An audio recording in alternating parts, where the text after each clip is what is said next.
Hi everyone! Welcome again to my channel. In today's video guys ay andito tayo ngayon sa aking mga succulents na nakatanim sa malaking planter pipe. Ayan. So nagdagdag nga pala ako ngayon ng eto. Kasi ito is hindi siya abot dun sa dulo. Ayan. Hanggang dyan lang siya. So inurong ko na lang dito. Ayan. Dito banda, wala akong binago dito. Yung mga na-damage nung summer, ganun pa rin sila. Hinayaan ko lang. Tapos, so tingnan natin sila kung ano yung latest nila. So ito nga pala si Supreme. Ayan. Ang aking Supreme. So dito nga pala, naglagay ako dito ng mga nagamit ko na lupa. Ayan, tinambakan ko na siya dyan guys. Kasi yung lupa dito ay pababa na siya ng pababa. So, nagdagdag ako dyan sa ibabaw. So, hindi ko na siya tinanggal. Dinagdagan ko lang ng lupa sa ibabaw. And then, ito rin, dagdagan ko na rin to ng lupa. Kasi, nung tinanim ko tong topsy-turvy dito ay hindi siya napuno. Nagkulang ako sa lupa. Hanggang dito lang siya banda. So, kung nakita ninyo sa ilalim, ayan oh. Ayan, napaka lalim pa oh. Ayan pa siya. So, magdagdag na lang ako ng lupa dito kasi yung stem niya, ayan oh, nagkaroon naman siya ng stem. So, dagdagan ko na lang siya ng lupa. Hindi ko na siya tanggalin dyan. Tapos, ang dahon ni topsy-turvy guys, para na siyang si chasen. Yung chasen ko, ganito kasi yung dahon. Ayan oh. Ganito yung dahon niya guys. Yung chasen ko. Ito oh, ayan oh. Para na siyang si chasen. So mga topsy-turvy to siya lahat. Tinanim ko dito. Yan, ang dami din niyang dry leaves. Kaya marumi yung kamay ko kasi eto, nagtanggal ako ng mga dry leaves diyan. Gusto ko kasi makita kung ano yung hitsura sa ilalim. Yan. Nagtanggal ako ng mga dry leaves. So, ang ganda ni ano, diba? Topsy-turvy. Makapal din yung farina niya. So, maganda kasi yung succulents kapag exposed talaga siya sa araw. Kasi, yung farina niya ay kumakapal. Ayan, si topsy-turvy. Tapos, ang aking mga pretty pink. Hindi pa siya masyadong pink. Siguro dahil nilagyan ko ng fertilizer kaya hindi pa siya masyadong pink. Gusto ko kasing palakihin yung mga baby niya. Ito yung pinagputulan last year. Ayan. Pinagputulan to siya last year. Ito rin. Ayan. Mga cuttings. So yung mga baby niya gusto ko kasing palakihin para bouquet siya ulit tingnan. Kaya nilagyan ko siya ng fertilizer. So, kahit malamig na yung panahon namin, hindi pa rin siya nagpipink. Kung nakita ninyo, hindi pa siya pink. Hindi siya katulad nung last year na talagang maganda siya tingnan guys. Nagpipink na siya. So, ngayon ay, ano pa, hindi pa. Siguro mga February, mga ganon. Magpipink na siya. Mag-start na siyang magpink. Kasi yung fertilizer ay natunaw na. Ayan. And then, eto guys, oh. Tingnan ninyo. Ayan, ang laki na niya guys. Si Harry Watson. Ayan. Ang dami din niyang baby. Tapos, yung farina niya guys ay makapal. Tingnan ninyo. Hawakan natin. Yan oh. Diba? Ang kapal ng farina niya. Si Harry Watson. Eto, nakalagay lang to siya dito. Nakapatong lang to siya dito. Kaya, iba yung kulay niya. Compare dito sa malaki. Iba yung kulay niya. Ayan o. Ito kasi siya, nung summer na damage siya, nagkaroon siya ng stem rot. Kung nakita ninyo, yung stem o. Yan, nagkaroon to ng stem rot. So, nilagay ko lang siya dito. Inantay ko lang siyang magkaroon ng ugat. Pati ito. Ayan o, nagkaroon din to ng stem rot. So, siguro, ano ko na lang to, ilagay ko na lang to siya sa pot. Yan, kasi ito, malaki na siya, oh. Tapos, mayroon din siyang mga babies dyan, oh. Yan, paikot yung baby niya hanggang doon sa likod. Yan yung mga babies. Tapos dito rin, mayroon ding bago. So, ito, nilagyan ko ng bato kasi naano na siya, napahiga na siya guys, para tumayo siya. Nilagyan ko ng bato. Kung nakita ninyo dun sa likod, kanina, ayan o, ito. Nilagyan ko siya ng bato para tumayo siya. So, ayan, natanggal na yung mga farina kasi hinawakan ko. Tapos, ito yung ating Miranda. Malaki na yung baby niya dyan guys. Ayan, yung baby niya, malaki na. Tapos mga Frolifica. Malaki na talaga siya. Ang tigas din ng kanyang dahon. Tapos ito si Moonstone. Yan si Moonstone. Napaka-chubby ng dahon niya. Ito dahon to ni sino nga to? Robra. Dahon to siya ni Robra. Mayroong Robra kasi ako ditong nilagay. Nung tinanggal ko yung malaking frill dito, nilagyan ko ng Robra. Yung nilagay ko dito na Robra ay nagkaroon ng stem rot. So, ito siya, yung dahon na, natira. So, meron tayo ditong Agaboides crosspolidonis. Ito. Malaki na rin siya. So, gumaganda ang kulay nito. Nagiging parang pink siya. Mapula na pink. Kaya lang, ito, palaki siya ng palaki. So, ayan guys. Ito grabe talaga. Napakalaki talaga niya guys. Ang dami rin yung baby. Kapag duman ako dito, lagi ko to siyang napapansin. Kasi nga, yung babies niya, tapos ang laki din niya. So, pansin na pansin ko siya lagi. Tapos, dito naman, ito yung aking mibina. So, yung mibina ko na nakatanim sa, paso, ay pumangit na siya. So, ang magandang mibina ko na lang ngayon ay eto na lang siya. So, ramdam ko lang to siyang nilagay dito guys. Tapos ganyan na siya So, ayan Ang bilis niyang nagkaroon ng mga babies, diba? So, wala pa siyang 1 taon dito mula nung tinanim ko siya. Ganyan na siya karami guys. Mabilis lang talaga siyang magkaroon ng mga babies. Yan diba may mga babies siya dyan na palabas. Tapos, meron pala ditong ayan natirang titubans. Yung mga titubans ko kasi dito dati, namatay na siya. So, hindi ko na siya nilagyan ulit ng titubans. Pero mayroong natira dyan ang ganda ng dahon niya flawless So, yan ay titubans. Siguro to? Growing from leaf. Yung natirang dahon, tumubo na lang siya ng kusa. Yan, si titubans. Tapos ito si Merinay. Mga Merinay to. Dito naman sa kabila si Mendoza. Yan, mga chubby-chubby yung dahon.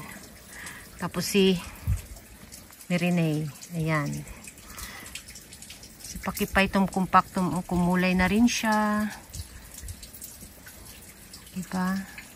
Matagal na to siya dito guys. Ang bagal talaga nitong lumaki. Si Pachyphytum compactum.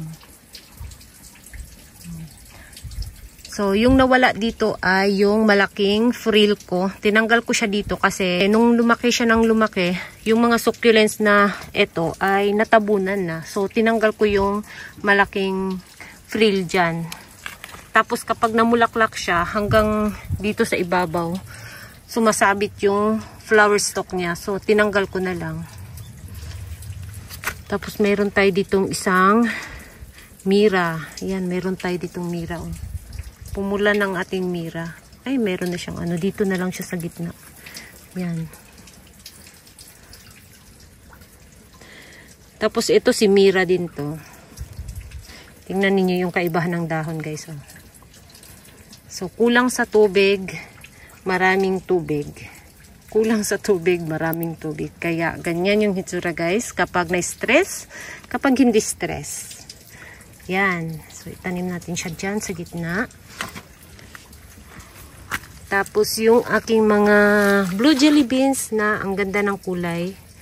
So, nagiging compact talaga siya, guys. Hindi siya pahaba ng pahaba. Yung isa kong blue jelly beans kasi na nasa pot, yung stem niya talagang humahaba. Ito naman siya, mabagal. Yan. Mas maganda siya tingnan kapag parang na-compact siya, parang na-bonsai. Mas maganda siya tingnan. Ayan, yung aking blue jelly beans. Kumukulay na siya ngayon. So, yung mga tinanim ko rin dito ay namatay na. Meron ako mga tinanim dito. Namatay na siya. Si Silver Frost. Ito na lang natira na Silver Frost ko. Tapos, itong maliit dito si Peach Boy yan. Ayan, may Peach Boy dyan. Meron din dito. Ayan, oh, ang ganda ng dahon guys, oh. Napakatulis. So, baby to siya ni Peach Boy.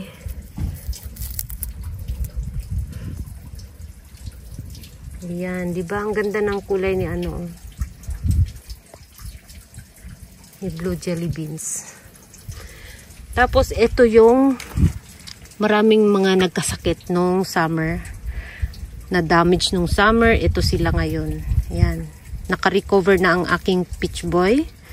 So, ito kasi siya, marami siyang mga damage dito na dahon. Nagkaroon ng mashi. So, ngayon, yung pinakagitnang rosette, ayan, lumaki na ulit. Pati dito sa kabila. 2 heads kasi ito siya. So, ayan.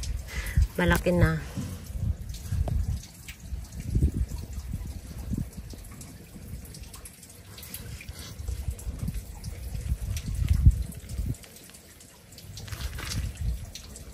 Tapos yung mga baby nito, tinanim ko na sa pot. Yan. So dito lang talaga, oh. Grabe, oh. Maraming damage. Tapos yung musan natin, ito na lang yung natira sa musan ko. Yan, meron na siyang bagong roots. Yan. Ito rin, ayan. Meron na rin mga roots dyan. Ito rin. Maganda yung hitsura niya kapag maliit, no? Tapos ito, mga dahon to ni Rejoice. Yung sa flower stalk. Nilagay ko lang dito. Ayan, meron na siyang mga babies na naglabasan.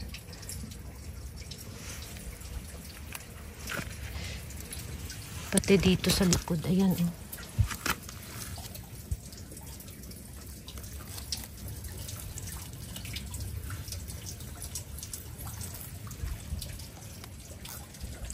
So, yan yung mga babies siya sa ilalim. Malaki na rin. Lumalabas na rin. Ang kitang-kita na rin. So, ito siya si Bluebird. Tingnan ninyo guys. Oh, nasira. Ayan, oh.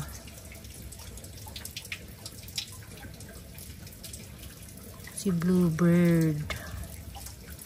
Pero yung ibabaw, oh, gumanda, oh. Ang ating Bluebird. So, ito yung ano, naka-recover to. Ayan, naka-recover si Sabrine. Tapos si ano, ayan, okay pa rin siya. Tapos ang ating Peach Boy, ayan, naka-recover na siya. Yung hindi lang naka-recover yung nandito. Si Musan. Ayan, si Musan. Ay, may baby pa dito natira, oh. Baby ni Sabrine. Ayan. Nasira din pala to. Meron na siyang bagong roots. And then, ito nga pala yung aking malaking frill. So, dalawa to sila dito. Yung isa, ito. Tapos, yung isa nandun. Tinanggal ko na. So, ito na lang siya ang natirang pinakamalaki kong frill ngayon. Ayan. Kung nakita ninyo yung kamay ko. Yan. So, pag summertime siya, medyo mahirap siyang alagaan dito sa akin kapag summertime na. Kasi nagkakaroon siya ng mga dot-dot sa dahon. So, eto na frill ko ay hindi ko talaga siya ginalaw nung summer. So, yung mga ginalaw ko nung summer, talagang nasira siya. So, ito na lang siya ang pinakamalaking natira ko. Marami din siya mga dry leaves sa ilalim.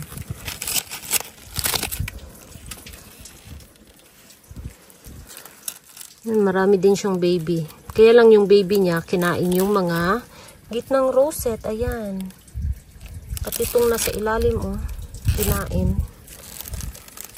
Itong din sa dulo. Ayan din, kinain din siya. So, pinagkakain siya ng uod.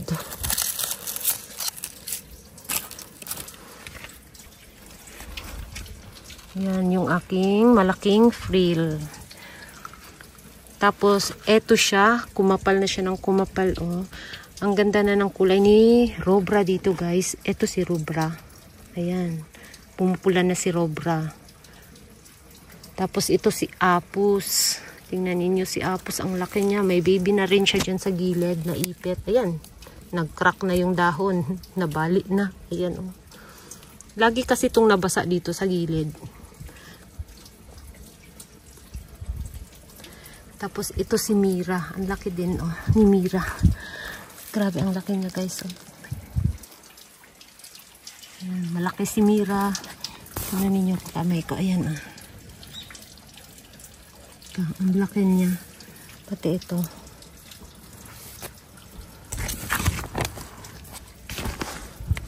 So, ayan yung Mira natin. Naipit na si Mira.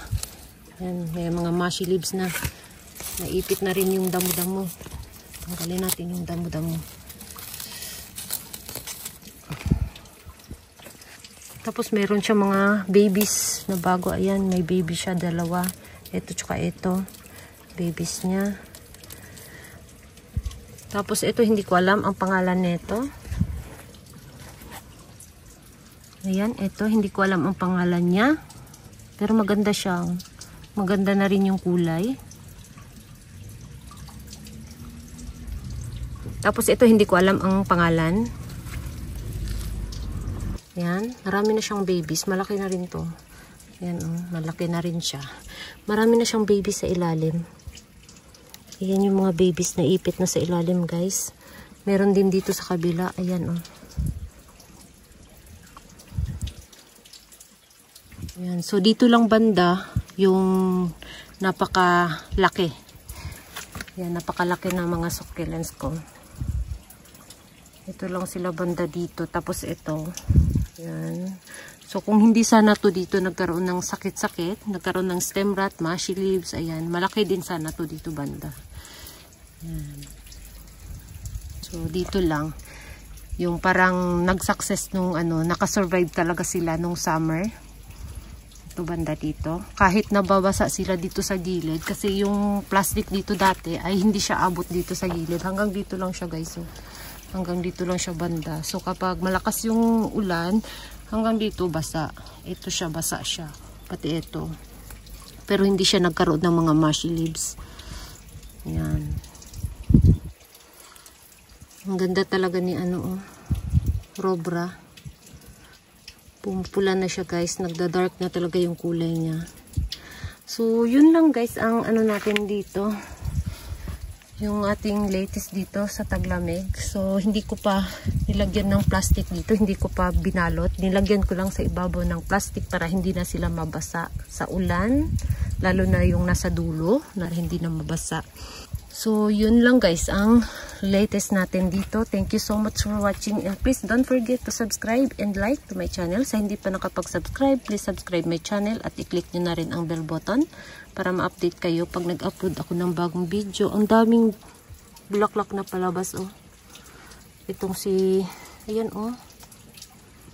Si Apus. Ayan, napaka-crunchy ng dahon. Mayroon siyang baby sa ilalim. So, thank you so much for watching and see you on my next video. Bye-bye!